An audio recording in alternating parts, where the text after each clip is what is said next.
birinchi suroqqa javob beraylik. Bismillah. Assalomu alaykum ustoz. Biz ayıldan keldik şaharga, oorukanaga onkologiya bölümüne kelgenbiz. Kelinchegim ökөөбүз көрүнгөнү. Жана балалуу да бола албай атабыз 7 жылдан бери жамаат менен дуа кылып коюңуздар. Аллах разы болсун. Устоз сабагыңызды олтурам дейт. Машалла.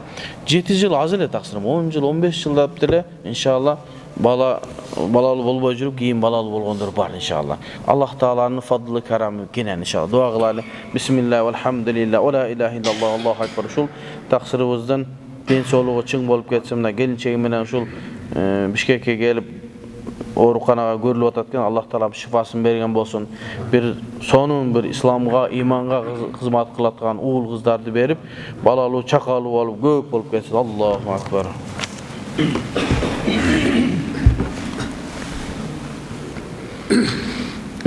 Maşallah.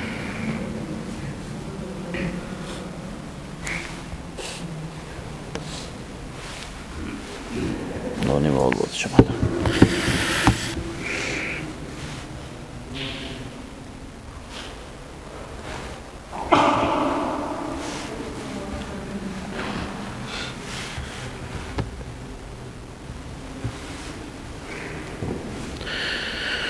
Assalamu alaikum ustoz. Qirg'izistonning joshlari ko'pchiligi qizlar, balдар dag'i бар. Jashi 18 ga chiga elegidagi tameki, vape, aroq ichib yurishadi. Alарды qantib al yo'ldan olib chiqsak bo'ladi. Men aytdim, biroq bo'lmadi. Siz yaxshi tushuntirib qo'ysangiz yaxshi bo'lmoq. Aldın ala rahmat, Allohim rozi bo'lsin deydi. Alloh taolam sizden razı bo'lgan bo'lsin. Negizinden bizning kelechegimiz жаштар. Анан мен 40 жаштан ашып 50-ке кетип аткан адам катары эм кийинки муундар жаштар деп атаганга мага укук бар болсо керек. Эгерде биздин жаштарыбыз өзүнүн ден соолугун карабаса, иманын бекемдебесе, илим албаса, биздин келечегибиз жок болот. Баарыбыз айтып жүрөбүз, келечек жаштардын колунда деп. Чындыгына келгенде азыркы мезгилдеги жаштарыбыз ошол бизди үмүттөндүрө турган, келечекте бир бакубат мамлекетти кура турган жаштарды көрө албай турабыз.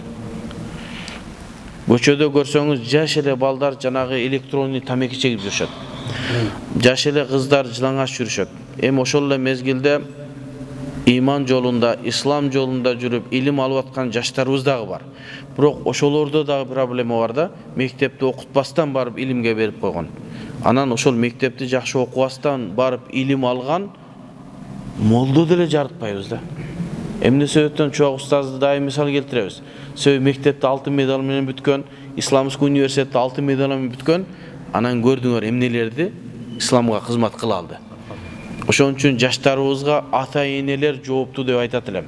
Ата-энелер өзүңөрдүн астындагы нерсеге жоопкерчилик. Куллукум раин ва куллукум мас'улун ан раиятихи. Ар бир адам башчы өзүнүн астындагы балдарына, аялдарына жоопту. Эгер биз балдарды өзүлөрү каалагандай кылып таштап кое турган болсок, алар жаш балдар, алар түшүнбөйт. Аны биз тарбияга салышыбыз керек, биз жакшылыкка чакырышыбыз керек. Дайым үйдө аларга болгон адеп, ахлак, амалыбыз менен аларга жакшылык көргөзүш керек. Эгерде үйдө ата тамеки чегип аткан болсо, ал баласына балам тамеки чекпе деген сөз бекер. Эгерде ата менен апа үйдө урушуп аткан болсо, ал балага терс таасирин тийгизет. Эртең чоңоюп үйлөнгөндө ал дагы ата-энесинин кылганын кылат. Ошон үчүн ата-энелер балдарга үлгү болойлу. Мен айтат элем да, азыркы мезгилдеги жаштардын ушундай абалга келүүсүнүн себеби биз ата-энелер. Себеби биз эгип аткан эгиндин мөмөсү чыгып атат азыр. Ошон үчүн эсибиз барда этегибизди жаап, балдарыбызга көңүл бурайлы. Ар бир нерсесине көңүл бурсын. Мектептен келгенден кийин атайын Куран курстарына, башка английский, орусча кандай курстарга берип, балдарды ошо менен алек кылбаса, балдар башка нерсе менен алек болот. Tameki bul ziyan. Emi makruh tahrimi dep koysa эле боло берет экен деп айтпагыла. Менин бир досум айтат да, сен шуну арам деп эле айтып койбойсуң, эмне макрух деп атасың? Макрух десең бизде боло берет деп түшүнөбүз дейт. Жок, андай эмес. Макрух tahrimi деген бул арам эле деген. Болгону Куранда я юхаллазина аману ла tudkhinu деп айтпагандыгы үчүн, аула тадхину деп айтпагандыгы үчүн, же болбосо тамеки чекпегиле деп айтпагандыгы үчүн, Куран хадисте келбегендиги үчүн биз аны арам деп ачык айта албай атабыз. Болбосо анын зыяндуулугу, анын ден соолукка болгон зыяны, чөнтөккө болгон зыяны ачык эле. Анан ошону Абу Ханифа рахматуллахи алейхи эмне деп атат?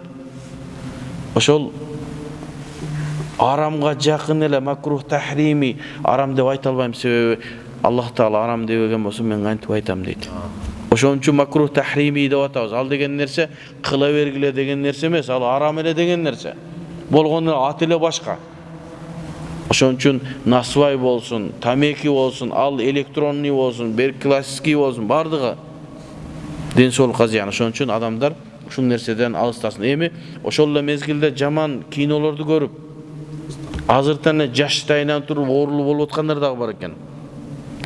Демек, телефон берип атканда ата эне кишине көңүл буруш керек. Азыр жакшы нерселер бар экен. Бардыгын чектеп коесуң. Муну нерсеге гана уруксат бересиң, калганын чектеп коесуң. Себеби антпесе балдар эң баш болуп, бузукулук жолго түшүп кетпесин. Биз балдарыбызга кыяматта жооп беребиз иншалла.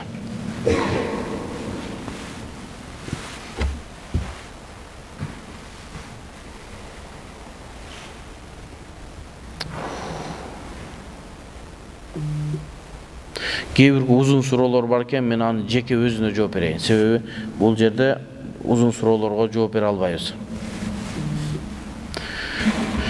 Имамдан биринчи эки жака салам берип алса не кылабыз дейт. Имам деген нерсе биздин астыбызга чыгып, биздин намазыбызга жоопкерчилик болгон адам. Биз анын аркасынан мутабага ээрчүүбүз милдет. Эгерде ээрчибесеңиз күнөөкөр болосуз. Жадагысы пайгамбар саллаллаху алейхи вассалам кейбир хадистери бар. Ким имам саждадан башын көтөрө электе, башын көтөргөн болсо кыяматта анын башы чочконун башындай болуп тирилет деген хадистер бар. Башка бир риваятта дагы бир башка сөздөрдө айтылган. Бул жеңил маселе эмес. Ошон үчүн имамды ээрчиш керек. Кейбир адамдар көрүп калып атабыз. Имам туруп кеткенден кийин аттахиятта отур. Жок, имам менен кошо тур. Имам менен кошо рукууга бар. Имам салам бергенде бир аз эле кечигип, бир аз анан кийин салам бер. Кейбир китептерибизде келет, имам менен тең-метең салам бериш керек деп. Болгону ашып кетпесин, эмне кылсын, имамдан бир аз аркараак койгону жакшы. Ошого эгерде ушундай кылган болсоңуз, сиз салам берсеңиз деле намаздан чыкпайсыз, имам намаздан чыкмайынча. Болгону аракет кылгандыгы үчүн күнөөкөр болосуз.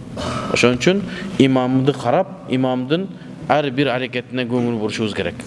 Дордой мечитте ошондой көп болот. Эми кайсыл мечитте болбосун ошондой боло турган болсо, ар бир намаз окуучу сиздин намазыңызды жоопкерчиликке алып аткан имамдын аркасынан этиш керек. Анан билбей кылып алган болсо бул эмне? Кечирим. Мисалы үчүн бир караңгы жерде болуп калды, же алысыраак туруп калып, үнү укпай калып, саждадан башын көтөрдү болсо керек деп көтөрүп алып, кайра кайтсаңыз андан зыяны жок. Зыян кандай? Сен билип туруп анан кылсаң. Assalamu alaikum ustaz. 5 жана жума намаздарынын алгачкы 4 рекетинин баарына тең Фатиха, Зам сүрө кошулуп окулабы? Бизде 4 рекеттик 3 нафил намаз бар. Сүннату муаккада, бекемделген сүннет. Бул пешиндин алдындагы 4 рекет сүннет, жуманын алдындагы 4 рекет сүннет, жумадан кийинки 4 рекет сүннет. Андан башка да 4 рекет сүннөттөр бар, анын өзүнчө айтабыз. Бул 4 рекет сүннөт, ушул 3-4 рекеттик сүннөт. Бул сүннату муаккада, бекемделген сүннөт. Эгерде биз муну таштап кое турган болсок, кыяматта пайгамбарыбыз мен сенин үммөтүңмүн, сени жакшы көрөм деп айтканга уят болот.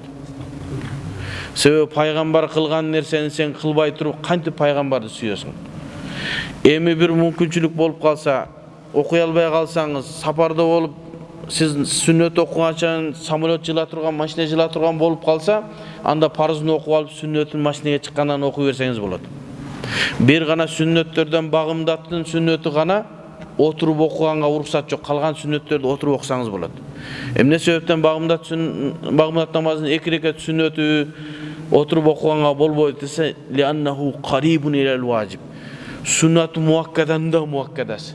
Себеби пайгамбар саллаллаху алейхи вассалам сафарда да, хадарда дагы, Мединада турганда сафарда да буну чыштаган эмес экен. Ал деген нерсе кээ бир сүннөттөр сафарда калып кетиши мүмкүн, бирок багымдаттын сүннөтү эч жерде калган эмес дейт. Анан азыр бир жамаат чыкты. Сафарда сүннөт окубаш сүннөт деген. Мындай нерсе жок. Ханафи мазхабта сафарда сүннөт окулунат. Эмне себептен окубайбы? Алар өзлөрүнүн акылына таянып не дейт? Парызды 4 рекет, 2 рекет болуп аткан болсо, парыз 2 рекет болуп аткан болсо сүннөт жөнүнө да. Жок. Парызды Аллах Таала 4 рекет, 2 рекет окугула деп Аллах Таала айтты. Ал эми сүннөттү бизге үйрөткөн пайгамбарыбыз сүннөттөрдү 2 рекет кылып окугула деп айткан жок. Же болсо окубай койгула деп айткан жок. Сүннөттү сапарда окушка далилибиз ошол пайгамбарыбыздын хадиси. Багымдат намазынын сүннөтүн сапарда дагы, шаарда турганда да таштаган эмес дегени, башка сүннөттөр кээде ташталып кетиши мүмкүн деген сөз. Ал калган сүннөттөр таштагыла деген нерсе эмес. Ал асл сүннөттү окушлук ошол бойдон калды. Эгер бизге далил келип, сүннөттү таштагыла деген далил келбей турган болсо, асыл негиз ошол бойдон калат. Демек, бизде 4 рекат сүннөт бар, ал пешиндин астында 4 рекат сүннөт. Ага бардыгына Фатиханы окуйсуз, бардыгына Зам-сүрө окуйсуз. Жуманын алдында 4 рекат сүннөт дагы ошондой. Бардыгына Фатиха окуйсуз, бардыгына Зам-сүрө окуйсуз. Жумадан кийинки 4 рекат сүннөт бар, бардыгына Зам-сүрө, Фатиханы окуйсуз. Азыр дагы бир жамаат бар, жуманын астында 4 рекат сүннөт жок деген. Бизде Ханафи мазхабта 4 рекат сүннөт бар. Бул сүннат муаккада, бекемделген сүннөт. Пайгамбарыбыз саллаллаху алейхи вассаламдан хадис келбеген дейт. Ооба, мүмкүн пайгамбарыбыз саллаллаху алейхи вассаламдан хадис келбегендиги мүмкүн. Бирок жуманын астындагы сүннөт ошого өтөт. Далили. Экинчиси сахабалардан бизге далил бар. Сен эч качан жуманын астында 4 рекатты таштабагын деген. Пайгамбарыбыз саллаллаху алейхи вассалам жанында жүргөн сахабалар пайгамбардын амалын дайым кылышкан. Ошон үчүн Ханафи мазхабта сүннөт эмне десе, ма фаалаху ما قاله النبي صلى الله عليه وسلم وما فعله من فعل أو تقرير وفعل قول الصحابة وفعل الصحابة. Пайгамбарыбыз айткан нерсе сүннөт бизде. Кылган нерсе сүннөт. Такрир кылган нерсе дагы сүннөт. Такрир деген пайгамбарыбыз саллаллаху алейхи вассалам бир нерсени көрүп туруп, ошону кайтарып алса, ошо да сүннөт болот. Аны такрир дейт. Анан фи'лус сахаба ва каулус сахаба. Сахабалардын сөзү дагы, амалдары да бизде сүннөт дейт. Эмнеге? Себеби пайгамбар саллаллаху алейхи вассалам динин бизге жеткизип берген ошо сахабалар. Сахабалар кылып атабы, демек пайгамбардан көргөн ал нерсени. Сен пайгамбардан да кыйын болуп кеттиң. Сахаба кылса кыла берсин, мен пайгамбарды угам деген жамаат бар азыр. Пайгамбарыбыздын динин, пайгамбарыбыздын хадисин, шариатын сахаба сага жеткизип келбесең, каяктан угат элең ошону? Бизде Ханафи мазхабта сүннөт дегенде сахабанын фи'ли дагы, каулы дагы далил болот бизге. Далил болот. Далил китап ва суннада токтоп калып атышпайбы адамдар? Бизге китап ва сунна, ижма, кыяс, фи'лу сахаба ва каулу сахаба. Ханафи мазхабта. Ошол каулу сахаба дагы бар, фи'ли сахаба дагы бар. Жуманын астында 4 рекат сүннөт окуш боюнча. Сүннатты муаккадада биздин муътамад матн китептерибиздин бардыгында жазылган. Бардык китептерде сүннат муаккада деп келет, жуманын астындагы сүннөт. Мына ушундай. Анан башка 4 рекаттык сүннөттөр бар. Аны мустахаб деп айтабыз. Асырдын астындагы 4 рекат. Анан шамдан кийинки 4 рекат, куптандан кийинки 4 рекат мустахабтар бар. Эмне себептен бул сүннат муаккадага киргизбе десе, пайгамбар саллаллаху алейхи вассалам кээде окуп, кээде окуган эмес экен. А жанагы намаздар берке сүннат муаккада деген бекемделген сүннөттөр пайгамбар дээрлик таштаган эмес. Эми ошол сүннат муаккада болбогон мустахаб сүннөттөрдү асырдын астында 4 рекат сүннөт окуйм десеңиз, bir salam менен окуйм десеңиз, ат-тахиятты отургандан кийин салаватты кошо айтасыз. Салаватты айтып турган 3-чү рекетке турасыз.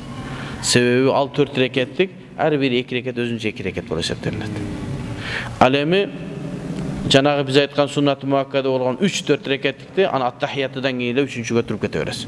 Farzga okşotup. Allah'ım razı olsun. Assalamu alaikum ustaz. Bir surani 2 jolu veriptir.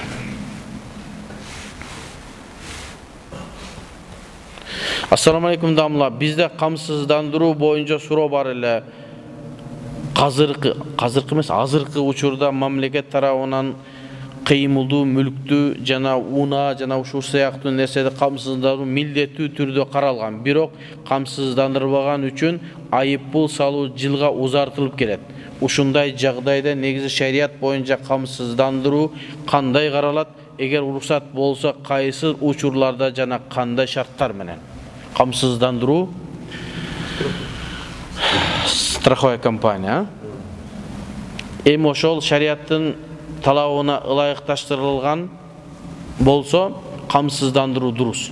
Азыр мамлекеттикти биз карап атабыз азыр.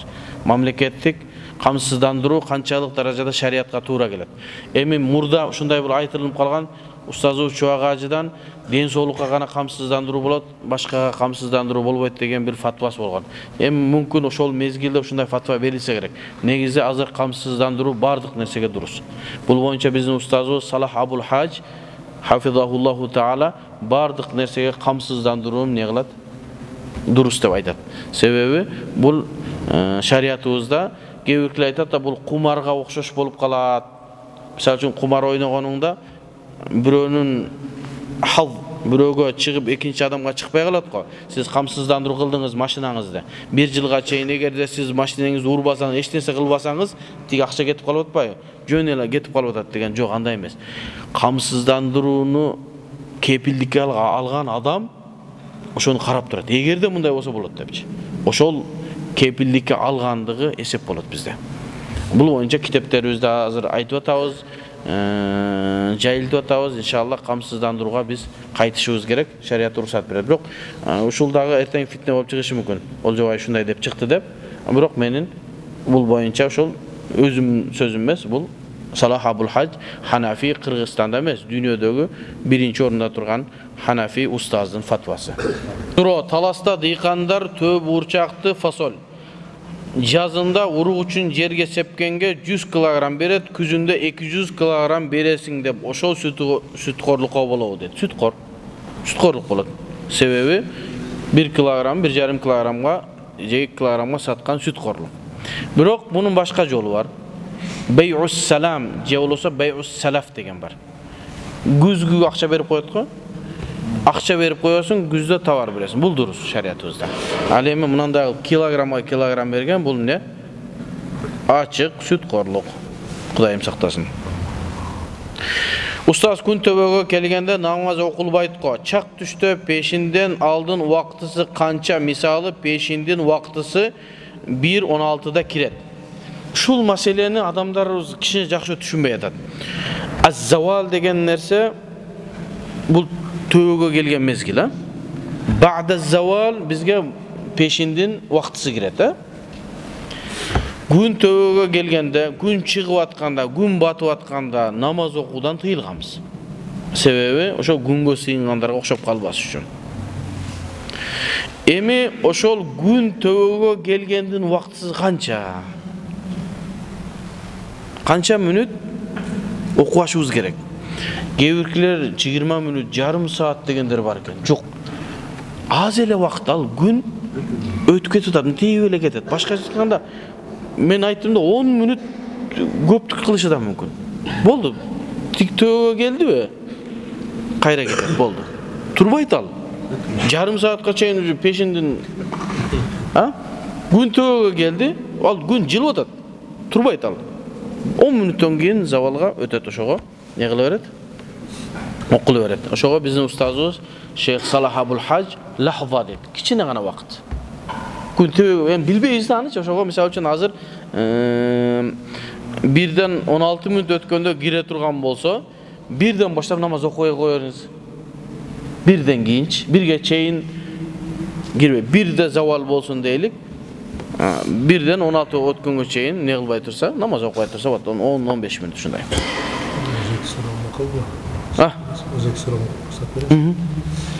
Ондай бир достоверный хадис бар го, баарыбыз эле билебиз. Пайгамбар алейхиссалам сахабага келип туруп, Аллахтын элчиси, мен дуамын мисалы 30%-ын салават айтып калган дуа кылсам жакшыбы дегенде, жакшы салават баары өчү мындан да жакшы деп ошентип ошентип толук дуага кирет. Эми кыскартып айтканда ушуну маселе берсеңиз. Себеби бизде ошондой алымдар ушинтип айтат да, эгерде сенин бир дуаң боло турган болсо, бир муктаждыгың боло турган болсо, дуа кылып, Аллахым мага иксен бер деп сурагандан көрө, Пайгамбар саллаллаху алейхи вассаламга салават айта берсе, ошол сенин сураганыңдан жакшыраак нерсени берет деген маселе бар. Мисалы үчүн сен жаман оюңда иксемди издеп жүрөсүң да, а сенин бөйрөгүң аттыпаска берген атат сени. Sen Allah Teala Peygamber'e salavat aytasın, Allah Teala senin salavatından janagы нерсени, andan milyon есе жакшы нерсени кайтарат. Ошон үчүн салаватты көп айтып, анан дуаны дагы эми бир муктаждык болсо дуаларды айтып, бирок салаватты көп айтып, би нияту дуа. Я Аллахым менин муктаждыктарымды чеч деп дуа айта берет, салават айтган болсо ошол жакшы болот. Анан дуанын дагы жакшы бир нерсеси, эгер дуа кылса, мен өткөнкү сабактарымда да айткам. Дуаны Аллахым муну бер деп сурагандан көрө, себеби Аллах Таала ушундай мээримдүү зат экен, мүмкүн ал сага пайдасы жок болсо деле ушу пендем сурап атат деп бере берет экен. Мага менде ошондой абалдар көп болду. Анан кийин дуанын немесин өзгөрттү. Кантип? Аллахым, мен муну ишти кылган атам, ушул ишим мен үчүн, бул дүйнөм үчүн жана акыретим үчүн пайдалуу болсо, ошону мага бер. Эгер мен үчүн, менин бул дүйнөм үчүн, акыретим үчүн пайдалуу болбой турган болсо, өзүң жок кыл десең, Аллах Таала секен ишти бүтүрө берет экен.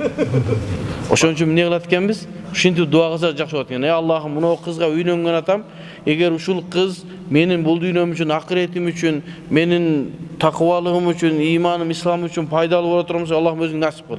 Болбосо мен өзүң жок кыл десең, Аллах Таала ошого сизге ылайыктуусун гана берет экен. Биз билбейт экенбиз да. Биз билбей эле муну бер деп берет экенбиз. Бирөө менден сурайт.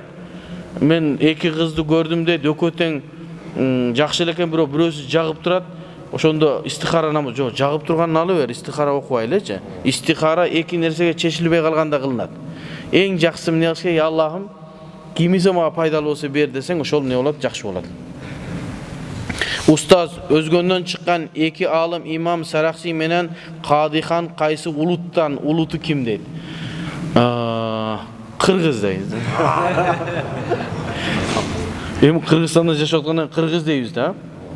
Кыргыз иншалла. Эң улук китеп Ал-Мабсут деген китеп жазган имам Сарахси менен мечитибиздин атында турган. Dünyadagi İslam tarixindagi eng cho'ng kitaplarning birisi. Usuli Saraxsi var, boshqa to'ltira kitaplar var, maşallah. Oşol bizga o'xshagan ele arab emas. Qirg'iz oşol arabcha kitapni yozgan, dunyo Hanafi mazhabida emas, İslam tarixindagi eng cho'ng kitap bo'lgan. İmam Qadihan, Fatava Qadihan degan kitaplar var, boshqa kitaplar var. Ana Sirajiddin Oshidagi var, onda qo'shib qo'yish kerak, o'shdiq. Bizden alımlar maşallah. Ustaz Allah tüşkö kirevi misali Ahmad ibn Hanbal tüşünde kördüm dep aytkan eken. Dagı başka alımlar bunu kanday düşünöbüz. O Allah Taala tüşkö girүүsü mümkündürden, mümkinat, mümkün. Oşo menin ustazım Şeyh Abdul Fattah Yafi'i degen alım var. Özü Yemendik Şafii mazhabındağı. Oşol Allah Taala tüştö görgöndün höküm kандай деген kitap жазган. Ошону эгерде немеңиз болсо, арабча сабатыңыз болсо, сиздин суроолоруңузга караганда арабча сабатыңыз бар. Ошо китепти окусаңыз, иншалла көбүрөөк маалымат аласыз. Болду. Ва саллаллаху таала хайра халқи Мухаммад ва аля алихи ва сахбихи ажмаин. Аллах таала